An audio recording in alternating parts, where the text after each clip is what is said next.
সালানপুর ব্লকে এসআইআর এর বলি হলেন 70 বছরের এক বৃদ্ধ। ওই ব্যক্তি এবং তার ছোট মেয়ের খসড়া ভোটার তালিকায় নাম ছিল না। ডাক পেয়েছিলেন শুনানিতে, কিন্তু অ্যাডমিট কার্ড নেওয়া হচ্ছে না। পিএফ পেনশন বুক থাকলেও যথাযথ নথি নয়। এইসব নানান গরমিলের মাঝে পড়ে ভয়ঙ্কর চাপ অনুভব করছিলেন তিনি। শেষ পর্যন্ত সেই চাপ সহ্য করতে না পেরে ওই বৃদ্ধ নিজের বাড়িতেই গলায় দড়ি দিয়ে আত্মহত্যা করলেন বলে তার ঘনিষ্ঠজনেরা অভিযোগ করছেন। অত্যন্ত হৃদয় বিদারক এই ঘটনাটি ঘটেছে আজ অর্থাৎ রবিবার হিন্দুস্থান কেবল সংলগ্ন অরবিন্দ নগরে।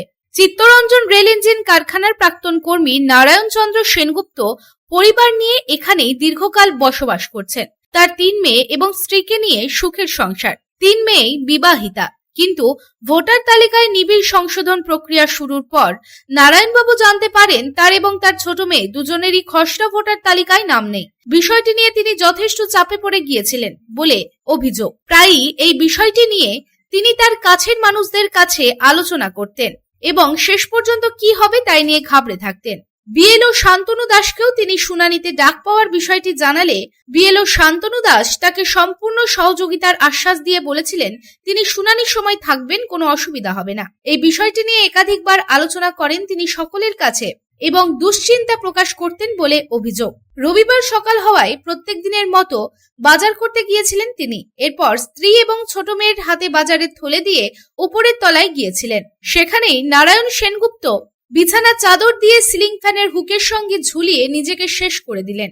তার এই মর্মান্তিক পরিণতি স্থানীয় মানুষজন কোনোভাবেই মেনে নিতে পারছেন না, যদিও সকলেই তাকে আশ্বস্ত করেছিলেন যে শুনানিতে বহু মানুষ ডাক পেয়েছেন, সেরকম তিনিও পেয়েছেন, এতে অসুবিধার কিছুই নেই। তবে এই ঘটনায় নানান রকমের বিভ্রান্তিমূলক প্রচার এবং নির্বাচন কমিশনের ঘন ঘন সিদ্ধান্ত পরিবর্তন ও শুনানিতে তথ্য হিসেবে জমা দেওয়া নথিপত্রের ঘন ঘন পরিবর্তনই নাকি দায়ী বলে জানাচ্ছেন পরিজনেরা।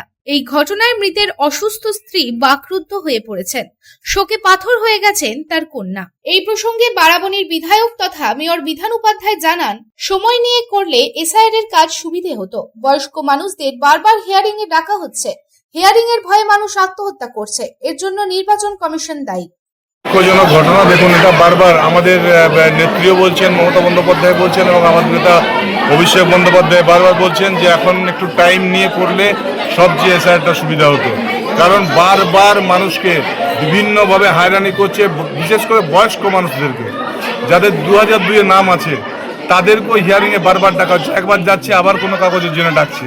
তো এটা এই কারণে এই যে আমাদের কাকু যিনি মারা গেলেন অরবিন্দ নারায়ণ সেনগুপ্ত, প্রায় 78 বছর বয়স, কালকে তাকে হিয়ারিংয়ে ডেকেছে, মানে গতকালকে সে মারা গেছে। মানে হিয়ারিংয়ের ভয়ে মানুষ নিজেরা আত্মহত্যা করে দিচ্ছে।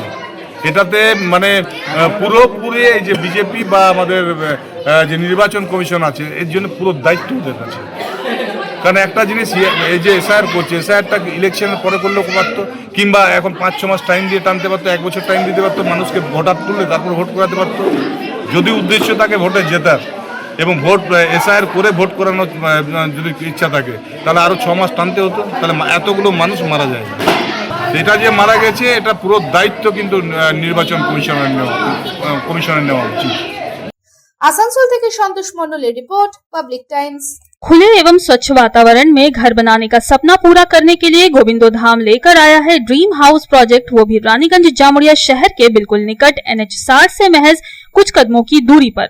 कुनस्तोड़िया तपसी पेट्रोल पंप के निकट गोविंदो धाम में आपको मिलेंगे उचित कीमत और आसान किश्तों पर प्लॉट्स और डुप्लेक्स। गोविंदो धाम प्लॉट में 24 फीट रोड के साथ temple, park, kids playing area और भी बहुत कुछ उपलब्ध होगा। गोविंदो धाम रेसिडेंशियल कॉम्प्लेक्स से महज 4 किलोमीटर के दायरे में railway station, bus stand, market, hospital, school की सुविधा होगी उपलब्ध। गोविंदो धाम में प्लॉट्स और डुप्लेक्स बुक करने वालों को मिलेंगे अट्रैक्टिव गिफ्ट्स। तो फिर देर किस बात की, आपके सपनों को पूरा करने गोविंदो धाम लेकर आया है ड्रीम हाउस प्रोजेक्ट। संपर्क करें 9332202961, 7001804855।